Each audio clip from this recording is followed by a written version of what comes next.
I'm Charlie Freni, Senior Vice President of Customer Services here at Central Hudson. Providing our customers safe and dependable electric service is something we take very seriously. Having safe and reliable electric service available at the touch of every switch is something you may take for granted. But here at Central Hudson, it requires a lot of behind-the-scenes investment and planning in order to achieve that. Over the last few years, our reliability improvement team has worked to identify projects that will allow us to achieve best-in-class service. Over the next few minutes, we'll review some of the projects that they have identified that will help us achieve that goal. The team began in 2006 with a thorough analysis that identified the three primary drivers of the majority of power interruptions: vegetation, principally trees, equipment failure, and accidents, including those involving motor vehicles and animals. Next, the cross-functional task force designed methods to systematically address each area of opportunity.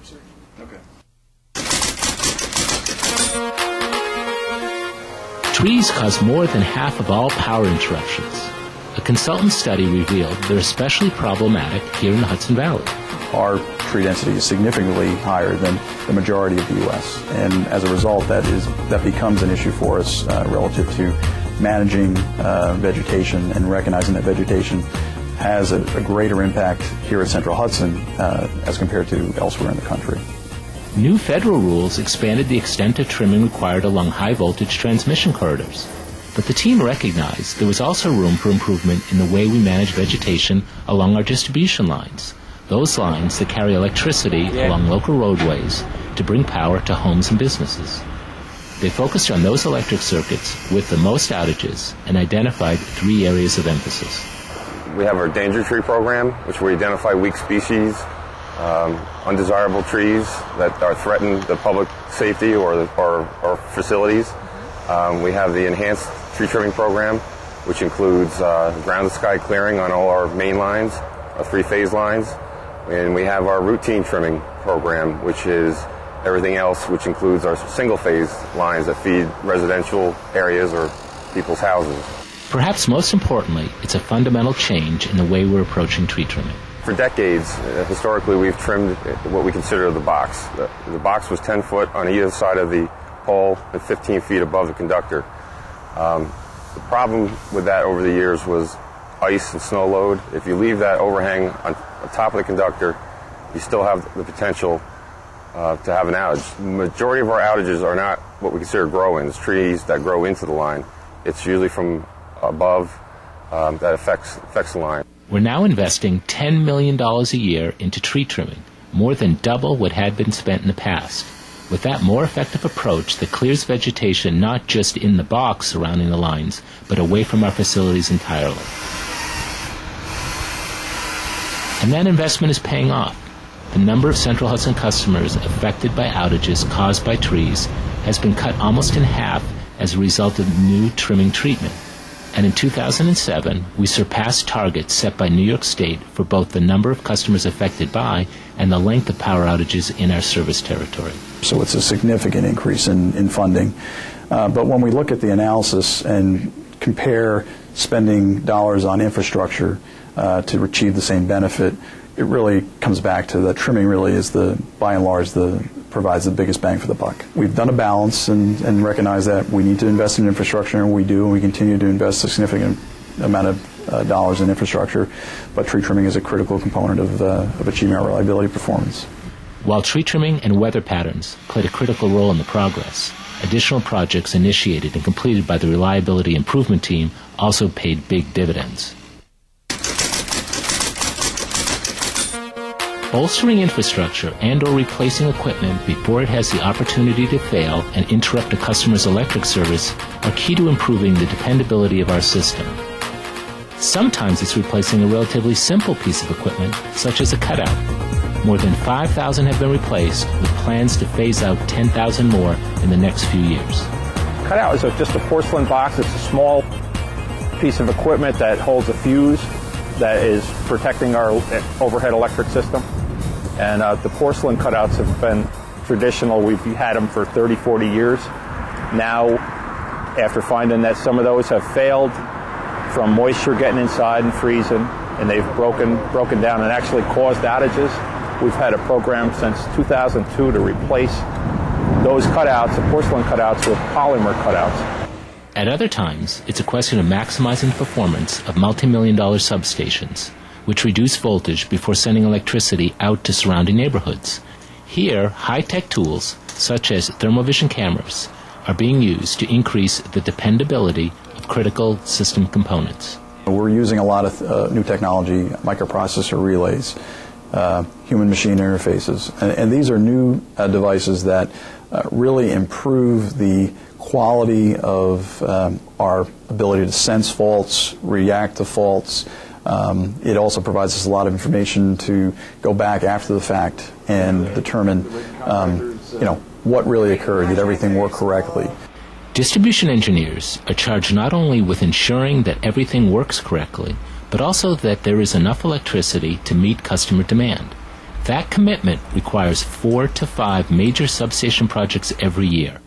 For example, Laura Butler has been tasked to expand the Inwood Avenue substation in Poughkeepsie to keep up with growing demand in that area. Because all of our circuits tie together, so you can move those ties if that is an option.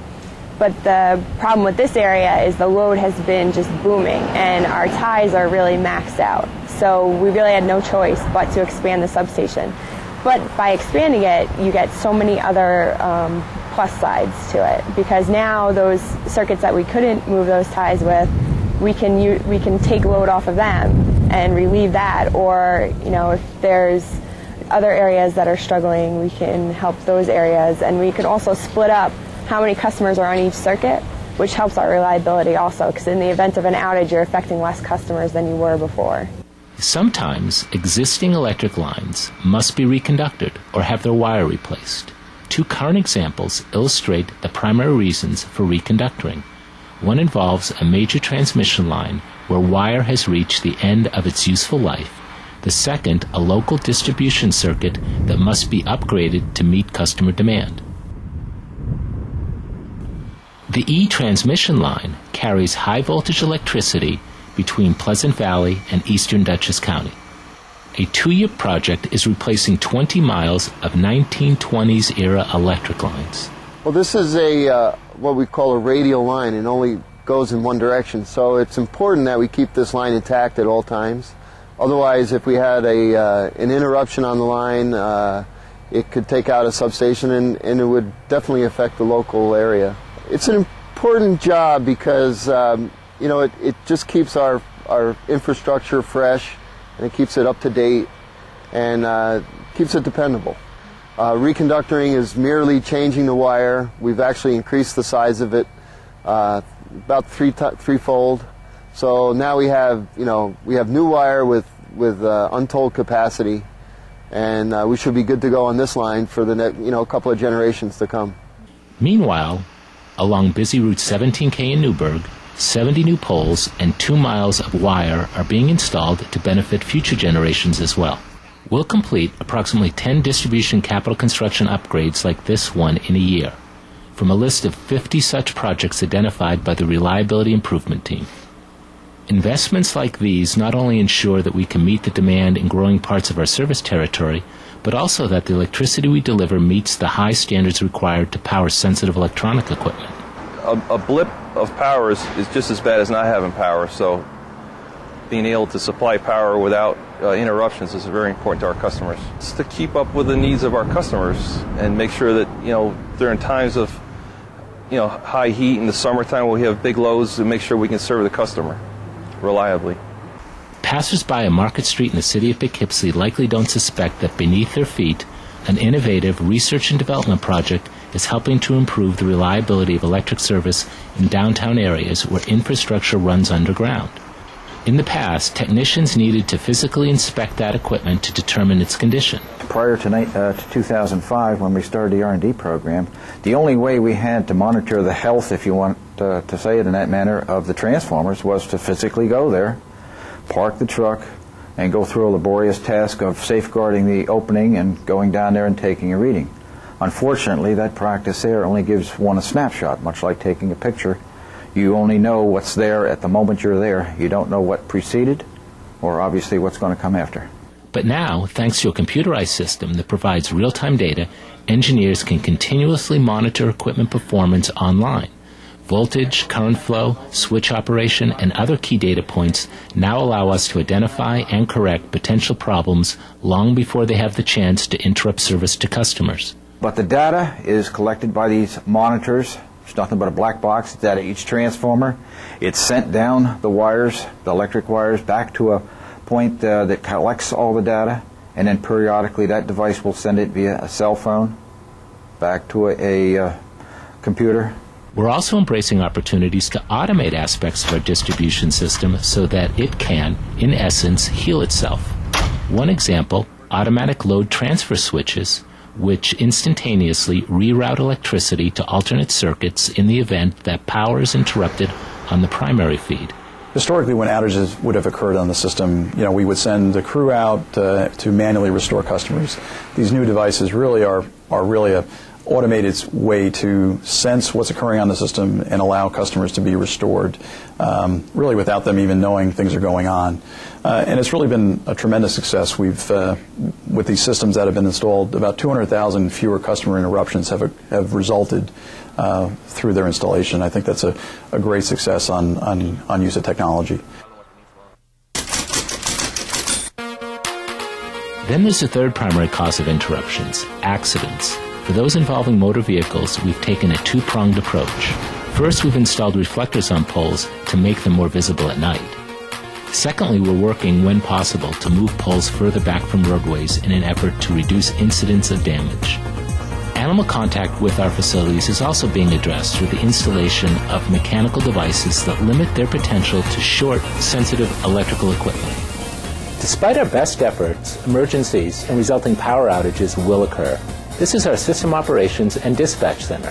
Here, employees use state-of-the-art outage management software to first identify a potential source of a power outage, and then to route crews in an efficient manner to be able to restore our customers' power. When power outages occur after normal working hours, it's necessary for us to mobilize our personnel who are home with their families. Recently, we've begun using a powerful new telephone automated system to accomplish this. Prior to the ARCOS system, mobilizing personnel was a time and labor-intensive process that could take up to several hours, depending on the extent of outages. Today, with ARCOS, this can be accomplished in a matter of minutes. This allows our system operations personnel to focus on other tasks in developing a restoration plan. The goal is to improve the way that we respond to those outages that do occur, in order to speed crews to the scene of the necessary repairs. And then we'll be sending out a crew. Improving the dependability of our electric system will always be a primary focus here at Central Hudson. But it's gratifying to know that the work of the Reliability Improvement Team is already being recognized by those who it is designed to benefit. We are in a digital world. I mean, a lot of customers in our service territory work at home. The reality is we all rely on our electric infrastructure more and more every day with computers and technology that's in the home. Customers are really depending on the performance of the system and the system to be there, and it is a tremendous hardship when it's not. A lot of people comment their electric service is better. They see us doing a lot of these big projects, and that brings up the conversation of increasing reliability, and everybody that I meet is all for it. Past 5 years, I found my electrical service very improved. I have no problems at all. Yeah, I find that it has the dependability the reliability, it has improved. We can rely on it a little bit better this year. To see a project all the way through and know that you were a part of it is really fulfilling, because you can directly see what those effects are. Some people, they do something and never really know what impact it had, where here you see it. Well, it makes us feel great because it gives us a real sense of purpose, and we feel that we're involved in something that's really important for the company and for the customers.